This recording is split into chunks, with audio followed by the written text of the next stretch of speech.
Kaya mo rin bang ipaliwanag ang nakasulat sa Hebreo 1 talatang 8? Well, katupa, napaka-basic. Alamin natin. Ang sabi dito katupa sa Hebreo 1 talatang 8, pakinggan niyo po. Ngunit tungkol sa anak ay sinabi niya, ang iyong trono o Diyos ay magpakailanpaman. Ikaw ay maghaharing may katarungan.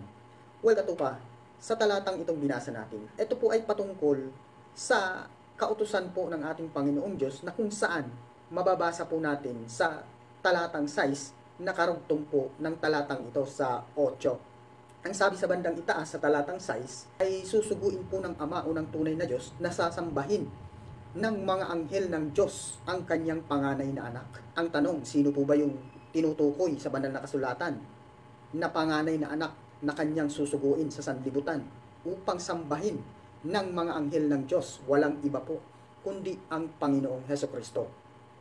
At patungkol naman po sa bandang ibaba, sa talatang 7 naman po, sa karugtong po ng talatang 8 na to, ang sinasabi naman po, patungkol naman po sa mga anghel, ay ginawa pong hangin ng ating Ama o ng Panginoong Diyos. At ang mga lingkod ng Diyos naman po ay ginawang mga ningas ng apoy, yung mga lingkod ng Diyos.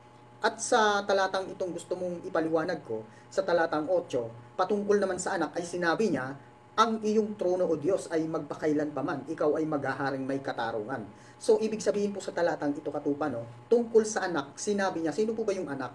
Sinabi ko nga po kanina, ang tinutukoy po sa banal na kasulatan, ang tinutukoy po na panganay na anak ay ang Panginoong Hesukristo. So, at sa bandang ibaba po, ang sinasabi, ang iyong trono o Diyos. So, may binabanggit po, ang iyong trono o Diyos. Sino po ba ang Diyos? Ang Ama, ang tunay na Diyos. Ang sabi dito, ang iyong trono o Diyos ay magpakailanpaman.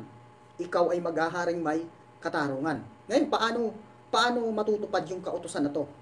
Matutupad po to sa isang panganay na anak, sa ating Panginoong Hesukristo.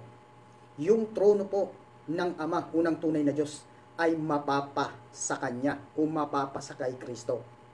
Sapagkat yung trono na yon ay maghahari ng may katarungan sa pamamagitan ng Panginoong Hesukristo. Si Kristo po ay kinasangkapan ng Ama, unang tunay na Diyos. Kaya ang trono po na binabanggit sa talatang ito ay mapapasakay Kristo.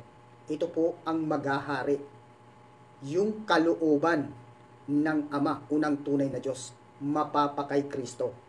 Yan po ang paghaharian ng ating Panginoong Hesukristo na sinasabi sa talatang ito. Malinaw po katupa ang aking kasagutan.